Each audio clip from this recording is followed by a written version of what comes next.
It's already a busy 4 o'clock, and we start with this. An Amber Alert is out for a missing 11-month-old boy, and right now police are looking for that man, Anwar Rhodes, and his son. The son is named Riot Gardner. Denver police say he was just last seen before 11:30 today off 30th Avenue, not far from Monaco and MLK Boulevard. Police say Rhodes assaulted the child's mother and then took Riot Gardner. They say he was in a 2006 gray 4-door Audi sedan with some duct tape on the front bumper. It has Colorado license plate ALW H70. If you see Anwar, his son, or the car, you're asked to call police. We are also following a developing story out of Northglenn. Police say they are investigating a deadly shooting after responding to shots fired. Police found a dead man in that area. Police say they believe the suspect is no longer in the area. Fox Run Parkway and Fox Run Circle are closed to traffic at this time. Also today, a warning for parents as hospitals around the metro area have seen quite a spike in cases of RSV. Many are now having to wait hours to be seen by a doctor. We're going to have a much closer look at our state's struggle in the fight against RSV in a minute, but first, we want to talk elections. We continue to monitor election results here in Colorado and around the country after the expected red wave faded and Democrats had a better than expected night here in Colorado. It was all about the Dems with huge wins for the governor, Senate, state legislature, and statewide races. The big story in Colorado is what's happening, though, in Congressional District 3, the race between Republican Lauren Boebert and Democrat Adam Frisch. This was thought to be a solid Republican seat. Instead, it is now too close to call. You can see both with 50%. The Democratic challenger had the lead. Sorry, we took that down pretty quick there, but has about a 2,000 vote lead. Adam Frisch's lead has been sinking. There you go. There you see the numbers now. Just about, I can't quite see them. Yeah, just about 2,000 votes is the difference right now as they continue to add in District 3. And Colorado's newest congressional district also still in question, with Democrat Yadira Caraveo holding a slim lead over Republican Barbara Kirkmeyer. This, again, a very closely watched race nationally. And that's less than 2,000 votes separating them right now. The district represents a large block of Latino voters. Like District 3, it also has seen the Democrat Caraveo leading overnight. But then, just like District 3, the Republican Kirkmeyer has narrowed the gap as the counting continues today. So we'll stay on it. These seats in Colorado are part of the puzzle as far as who will control the House of Representatives in Washington. It looks like the Republicans will get control by likely a slim margin. As far as the Senate, though, that is too tight to call, with several seats still not called on this, the day after Election Day. It actually could be several days. Right now, the Senate is divided evenly, 48-48, with races in Arizona, Nevada, and Georgia still up in the air. We are starting to learn more about who voted for who in the midterm election. Our 9 Months to Know team looked through Secretary of State data from last night. And they found that the Democrats' strong showing in Colorado primarily was fueled by women. 60% of Democratic voters that returned ballots were women. The largest source of support for Democrats so far, women 55 to 74. For registered Republicans, men and women aged 55 to 64, they were more likely to vote. And the largest subsection of unaffiliated voters was men 35 to 44 years old. We'll be taking a deeper look at the national picture and what some of last night's races may mean for Colorado. Marshall Zellinger will be back with us coming up in about 10 minutes. And of course, if there are any updates to those totals through the newscast, we'll share them with you as well.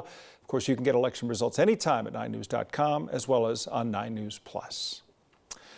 As we talked about a moment ago, inpatient and intensive care units at Children's Hospital Colorado are running out of space for patients, and the reason is respiratory viruses. So scary. Doctors at Children's say there are no signs of it slowing down anytime soon. 9 News reporter Courtney Yoon joins us now. And Courtney, even their emergency department right now is seeing a record volume of patients. That's right, Kim, and it is scary. Like you said, Colorado Children's Hospital and the Colorado Department of Public Health and Environment held a joint press conference today.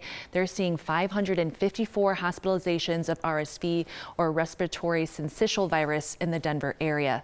95% of those hospitalizations are affecting kids. State epidemiologist Dr. Rachel Hurley, he says the level of hospitalizations are higher than usual and happening earlier than usual. The youngest age group of children that are Actually, the youngest children are the ones with the highest hospitalization rates. She says it's been an unusually severe season. RSV is impacting kids the most, even more than COVID or flu. Associate Chief Medical Officer at Children's, Dr. Kevin Carney, says inpatient floors in the ICU has been at or above maximum capacity for the last few weeks. If your child is sick or you think they may have RSV, we want to encourage families to call their child's doctor as early as possible to determine if they should receive care at home, be seen in the doctor's office or urgent care, or if they should go to the emergency department. Dr. Carney says families are experiencing significantly longer wait times at the hospital. That's why it's so important to call your doctor first if your kid is sick. CDPHE says they typically see an average of 22 pediatric ICU beds available. Over the last few weeks, there's been a dramatic decrease, hovering between 0 and 5 beds available. And now 2 weeks ago, the Anschutz campus put up a tent outside for more space. They're using it for patients with less severe illnesses who can be safely moved out of the emergency department when it's full. Doctors are recommending that families do absolutely everything they can right now to prevent the spread of RSV, like hand washing, limiting exposure to sick people, covering coughs and sneezes, and of course, getting vaccinated. Oh my gosh, you think about this and all the people impacted, not only the parents and the caregivers, grandparents, everyone, but Courtney, we're coming up on Thanksgiving. So you really have to say, do what you can to keep your kids safe. Yeah, absolutely. And if you're feeling ill, maybe it's not a great idea to go see grandma and grandpa and expose them to this, because they're saying RSV, it's really affecting the really young kids, those infants. It's really dangerous for them. And then our elderly who are 65 plus. So we really need to be thinking about them this holiday season. Hate to see those little ones in a hospital bed. Okay. All right. Thank you, Courtney. So let's take a look outside. What was another warm day down here. Saw, well, a little more opening of the ski areas coming up. The CDOT camera there at the tunnel, and Vail Pass looks, the road looks great. It's brown. All that's missing are cars. Yeah, cars right now. Usually, Kathy, there are cars there. You're so astute. It's brown. Yeah. Actually, the asphalt's probably black and then the dirt is brown around it, but that was really good. I mean, specific. I can't even read the numbers on our vote totals, much less what I color. couldn't see it. Either. There was Without no our way. readers, we are blind as bats. So you might as well know that while you're watching us out there. We're just like you. You guys, we're tracking a really interesting storm system coming into Colorado. And while it is nice in the high country right now, we showed you those cameras. This can be changing in the next few hours. Already snowing out across the western slope, and all of that snow is going to extend in coverage and intensity across the higher terrain areas. Hard to say if we're going to get much of that snow down here with westerly winds. That tends to be a downsloping event for us. And this has really been interesting. The sky looked murky today. Did you notice there was that inversion and that nasty brown cloud was trapped in? And then you're downtown, temperatures in the 60s. You're up in the high country, temperatures are comfortable. But you go over the North Metro and out east. Look at these numbers. 42 degrees in Fort Collins. Denver, well, DIA is 47. Out in downtown, we're 60. So there's this huge widespread temperature differential. And that's because we have a little boundary that is set up from Roxborough out toward Watkins and out onto the Eastern Plains. Almost 80 in Lamar. So the temperatures are all, isn't that weird? This is like just such a weird, yeah, and that's what we call chem forecasting fun, kind of talking about that. We've got a lot of wind coming in from the southwest as well. So with the wind and the warmth to the south, red flag warnings remain in effect through the evening, and wind advisories on the eastern plains. Low humidity, warm temperatures and wind. We need to be so very careful. Temperatures in the 60s downtown will drop into the 50s by 6 o'clock, but you go north, you go east, it's already in the 30s. It's crazy. We're going to talk about the red flag warning for fire danger tonight, Thursday storm, who gets snow, and to really kind of break down the mountain areas which will benefit from a very strong system that's moving in as we speak. 2 Denver police officers were injured today. They were arresting a suspected car thief at the time. This happened late this morning in an alley between Elizabeth Street and 12th Avenue in Denver's Congress Park neighborhood. Denver police say the officers located a stolen car with 3 people inside.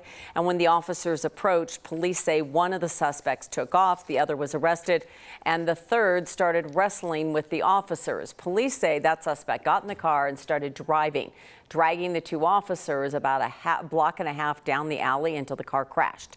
The 2 officers were taken to the hospital. Police say their injuries are not serious. A warehouse fire is now out this afternoon, but this morning it sent up a large plume of smoke over Centennial. People could see it from miles away. South Metro Fire says it was a generator room at a warehouse near Arapahoe and Potomac that caught fire at about 6 a.m. Fire crews were not using as much water as they normally would because that room had hazardous materials inside of it. As of about 8 a.m., they did have it fully out. South Metro says they also were able to secure the hazardous materials as well. No one was injured, and South Metro says at this point any residual smoke is not toxic.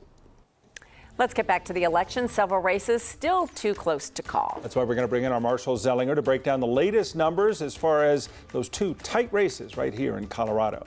Plus, a teen goes the extra mile to help a sick neighbor. We are hearing from the farmer who calls her his superhero. And the Seahawks head coach was throwing some shade at Russell Wilson this week. Today, Wilson was answering back. We'll hear what he had to say and check in with our Broncos insider coming up in about 10 minutes.